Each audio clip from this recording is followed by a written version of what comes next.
Asante sana.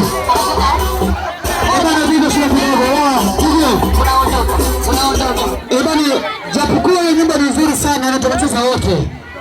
Wale wamesema kwamba wakitoa zawadi wananena toka mbele kwa ajili ya familia. Kama kuna mtu ambaye anajua kuongea Kiswahili, aje mbele hapa. Kwenye kundi la walaoi, kama kuna mtu ambaye anajikubali anajua kuongea Kiswahili toka juu cha Malaya, asogee mbele hapa. Hapa sasa ni mkutano wa shamba. Tutulia. Kama daktari wa walaoi. Nampatia wazi kwa. Amniangalie. Mimi nikashirikia kwa mimi. Makashi ya mkorogoro tafadhali. Jamani, napendeza, ipendezi. Basi kelele ya kwanza kwa mwani wake. Sawa. Wananchi tulie jamani. Ya niseme shukrani sana kwa sisi wote ambao tumeshiriki hapa leo.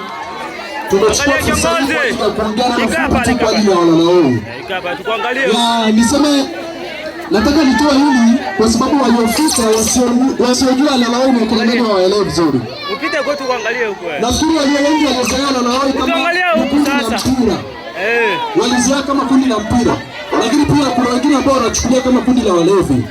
Ila nachotaka kuambia ni kwamba Lalaoi ni kundi ambalo tumelitengeneza rasmi. Liko very serious. Kwa hiyo kwa yote aliyefika hapa anatamani kujiunga na Lalaoi anaweza kaniona mimi au Nodi.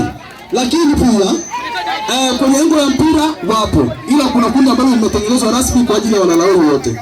Tunachokifanya sasa ni kwa ajili ya kuchangia furaha na mpendo wetu ambaye leo hii ameanza majukumu rasmi. Hakuna cha ziada, tunamtakia zaidi ya maisha marefu. Mwenyezi Mungu amtangulie.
DJ Malaya or YG.